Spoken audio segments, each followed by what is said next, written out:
this would be the final result of a fashion shoot.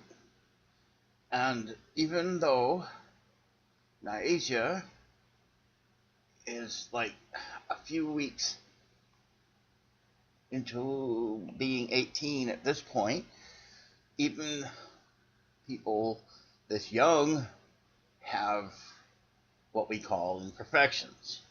And that would be spots like this and like this and like this. And I'm going to go through very quickly a very long process of what I would do or what I do in a shoot like this. Now, I'm going to show you the final result again. And this result is not, and I'm talking about her face, is not from blurring her skin at all. It's by using an inverted high pass action that I created, and I'll show you that. But remember, this is the final outcome. So if we were to do a fashion shoot, this is what it would end up looking like in the end, where this would be the actual shoot, which isn't that bad. So what I needed to do originally, of course, is to take out what we call imperfections, and there's just no way that any of this is imperfect. Her face is her face. But I would duplicate it and then use the healing brush, and not the one where you have to hit the Alt, which is the healing brush tool right here. No, I'm not going to hit the Alt. I'm just going to use the healing brush as it is, and we're going to go around and take out every little imperfection.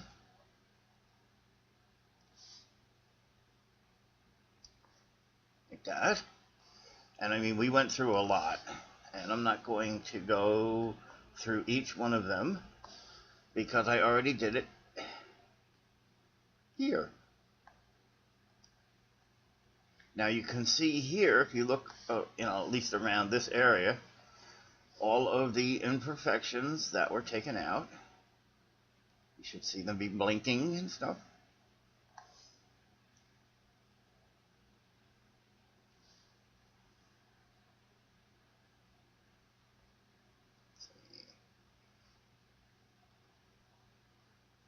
And you have to pay that close attention.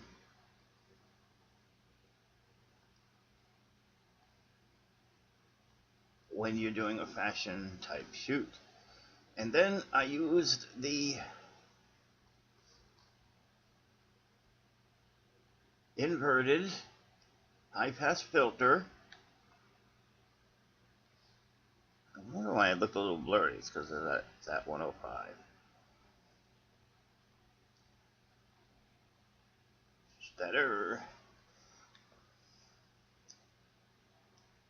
Now, using my high pass inverted, my inverted high pass filter action, we created smoother skin, leaving her skin texture. A lot of people will use a blur to blur the skin, but I wanted to keep her skin texture, so I used my action.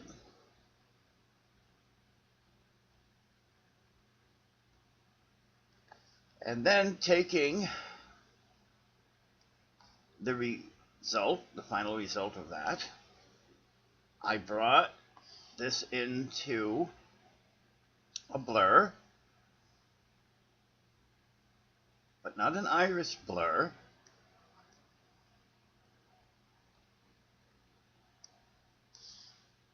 I brought it into the field blur. This way I can blur certain parts of the picture without it all being one blur. I could this went into vanishing point. Now why did it do that? Let's try blur and field blur. Now you see what happens, this dot here blurs the whole thing. So we're going to shut that dot off, and then I'm going to put another dot, a blur, down there.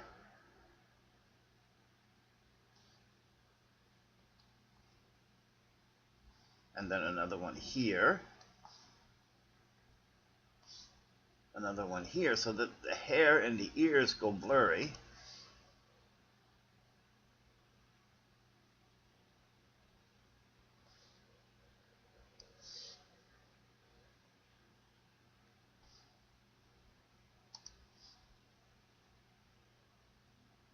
And what that's doing is it's popping her face out from the background.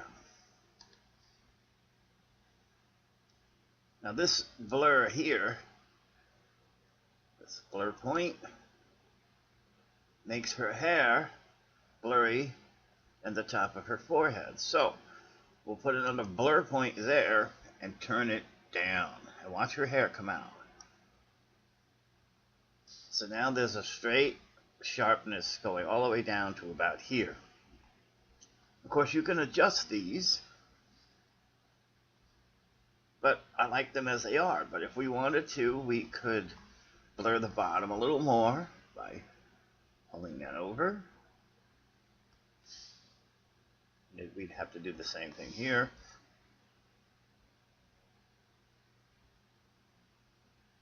But you see, it's just too much. I'm going to cancel this because I already did it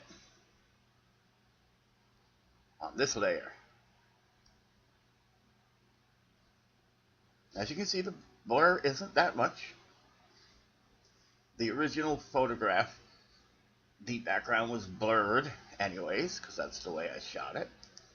So it's a comfortable merge. And I shot this with my Canon and the square Apollo Westcott softbox, as you can see in her eyes, it's square. But that's it.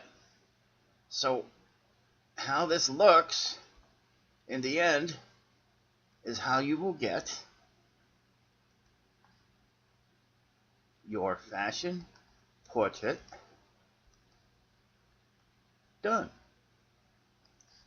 And while I really did this quickly, just for the video, it's not that quick. But there it is. Hope you like it. If you want a fashion portrait shoot by me, I'm in New Hampshire now. So connect to me on Facebook. Message me. Let me know. Cool. Bye.